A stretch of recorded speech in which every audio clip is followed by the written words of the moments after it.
Selamat datang di video saya. Perkenalkan, nama saya Muhammad Ali Risman. Saya dari Politeknik Industri Admit Cikarang, program studi Teknologi Rekayasa Mekatronika tingkat 3. Pada kesempatan kali ini saya akan menjelaskan apa itu VR, AR, dan MR.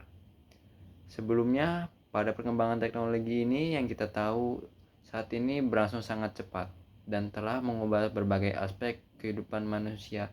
Salah satu perkembangan yang menarik ialah hadirnya teknologi virtual reality, augmented reality, dan mixed reality.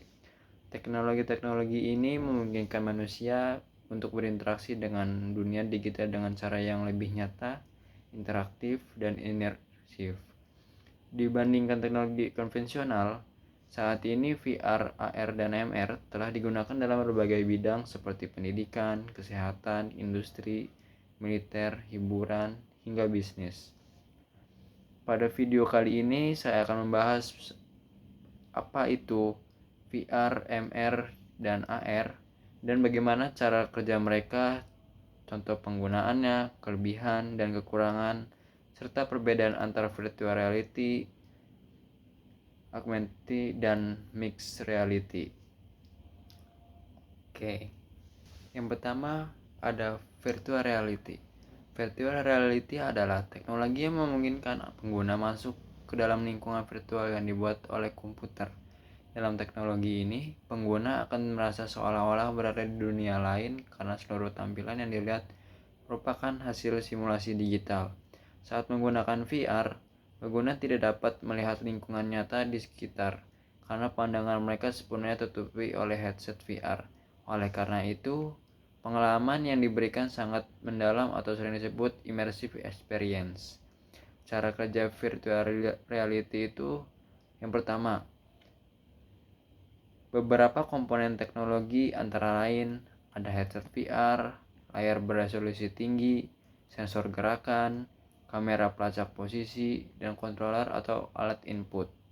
Ketika pengguna menggerakkan kepala atau tubuhnya, sensor akan mendeteksi penggerakan tersebut dan sistem akan menyesuaikan tampilan virtual secara real time. Hal ini membuat pengguna merasa benar-benar berada di dalam lingkungan virtual. Sebagai contoh, ketika seorang menggunakan VR tersebut akan mensimulasi penerbangan yang dapat melihat kokpit, pesawat, awan, dan landasan pacu seolah-olah sedang menerbangkan pesawat sungguhan. Contoh penggunaan VR yang pertama, untuk pendidikan. VR digunakan untuk menciptakan pengalaman belajar yang lebih menarik. Misalnya, siswa dapat menjalani tata surya secara virtual tanpa harus meninggalkan ruang kelas. Yang kedua, untuk kesehatan. Mahasiswa kedokteran dapat berlatih melakukan operasi menggunakan simulasi VR sebelum menangani pasien secara langsung. Yang ketiga, industri dan pelatihan. Perusahaan menggunakan VR untuk melatih karyawan dalam mengoperasikan mesin atau menghadapi situasi berbahaya tanpa risiko kecelakaan. Dan yang keempat, hiburan dan game. VR sangat populer dalam dunia game karena memberikan pengalaman bermain yang lebih realistis dan interaktif. Dan yang terakhir, untuk pariwisata. Pengguna dapat mengunjungi tempat-tempat wisata terkenal secara virtual tanpa harus berpergian dan mengeluarkan modal. Selanjutnya ada kelebihan dari VR. Yang pertama, memberikan pengalaman yang sangat realistis. Yang kedua, cocok untuk simulasi dan pelatihan. Yang ketiga, meningkatkan keterlibatan pengguna. Yang keempat, membantu pembelajaran menjadi lebih menarik. Dan yang terakhir, mengurangi risiko dalam pelatihan berbahaya. Dari kelebihan tersebut, pastinya VR memiliki kekurangan. Yang pertama, kekurangannya ialah harga perangkat masih relatif mahal. Yang kedua, membutuhkan komputer dengan spesifikasi tinggi. Yang ketiga, dapat menyebabkan pusing atau mual. Yang keempat, pengguna menjadi terisolasi dari lingkungan sekitar. Dan yang kelima, membutuhkan ruang gerak yang cukup karena butuh ruang yang luas untuk agar pergerakannya lebih leluasa. Selanjutnya ada AR atau augmented reality. Pengertian dari AR ialah teknologi yang menambahkan objek atau informasi digital ke dalam dunia nyata. Berbeda dengan VR yang menggantikan dunia nyata, AR hanya menambahkan elemen digital pada lingkungan yang sedang dilihat pengguna. Teknologi ini banyak digunakan pada smartphone karena membutuhkan kamera dan aplikasi khusus. Cara kerja AR bekerja dengan menggunakan yang pertama kamera, sensor posisi, GPS, kompas digital, dan teknologi pengenalan gambar. Kamera akan menangkap lingkungan sekitar, kemudian perangkat lunak akan menambahkan objek digital pada tampilan layar secara real time. Sebagai contoh, ketika menggunakan filter wajah pada media sosial, sistem akan mendeteksi wajah pengguna menggunakan efek digital seperti kacamata atau topi. Selanjutnya, contoh penggunaan AR. Yang pertama, pada media sosial. Pada media sosial ini bisa ditemukan pada filter Instagram, Snapchat, dan TikTok.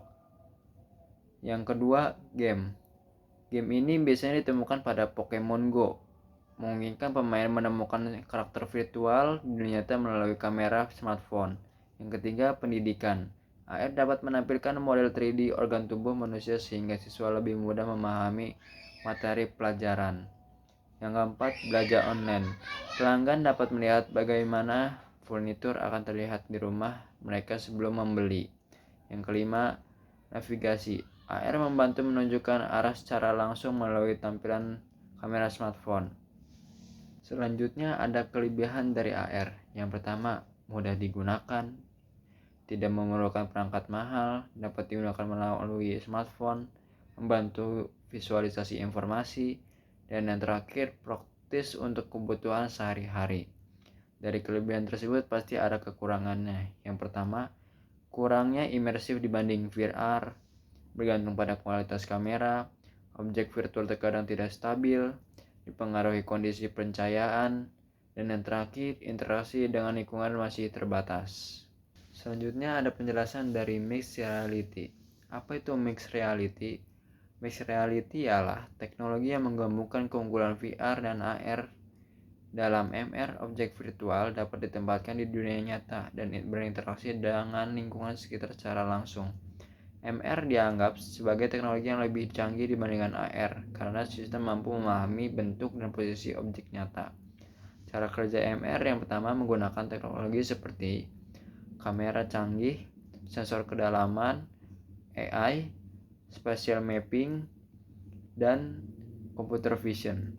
Perangkat akan memetakan lingkungan sekitar dan memahami posisi benda-benda nyata. Setelah itu, objek virtual dapat ditempatkan secara realistis dan berinteraksi dengan lingkungan tersebut. Sebagai contoh, penggunaan dapat melihat model mesin 3D berada di atas meja nyata dan memutarnya dari berbagai sudut. Selanjutnya, contoh penggunaan MR. Yang pertama, pada industri. Teknisi dapat melihat petunjuk perbaikan mesin secara langsung melalui headset MR. Yang kedua, pada kesehatan. Dokter dapat melihat model organ tubuh pasien dalam bentuk 3 dimensi saat melakukan pemeriksaan. Yang ketiga, pada pendidikan. Siswa dapat mempelajari objek kompleks seperti mesin atau anatomi tubuh dengan cara yang lebih interaktif. Yang keempat, desain dan arsitektur. Arsitek dapat menampilkan model bangunan virtual di lokasi pembangunan sebenarnya. Dan yang terakhir, kolaborasi jarak jauh. Beberapa orang di lokasi berbeda dapat bekerja bersama pada objek virtual yang sama. Selanjutnya, kelebihan dari MR. Yang pertama, interaksi lebih realistis, menggabungkan dunia nyata dan virtual, sangat membantu pekerjaan profesional, meningkatkan produktivitas, dan mempermudah visualisasi objek kompleks. Kekurangan dari MR yang pertama, harga perangkat sangat mahal, teknologi masih berkembang, membutuhkan perangkat keras yang canggih, belum banyak digunakan secara luas, dan pengembangan aplikasi sangat kompleks. Oke, kesimpulan dari video ini yang sudah saya jelaskan, ketiganya merupakan teknologi yang dapat menghadirkan pengalaman digital yang berbeda. VR menciptakan dunia virtual sepenuhnya dan memberikan pengalaman yang sangat imersif. Kalau AR menambahkan objek digital ke dunia nyata sehingga pengguna tetap dapat melihat lingkungan sekitar. Dan kalau MR menggabungkan dunia nyata dan virtual sehingga keduanya dapat berinteraksi secara langsung. Ketiga teknologi ini memiliki kelebihan dan kekurangannya masing-masing. Namun semuanya memiliki potensi besar untuk membantu manusia dalam bidang pendidikan, kesehatan, industri, hiburan, dan berbagai sektor lainnya. Mungkin itu saja yang saya bisa jelaskan. Bila ada salah kata, mohon dimaafkan. Sekian dari saya, terima kasih.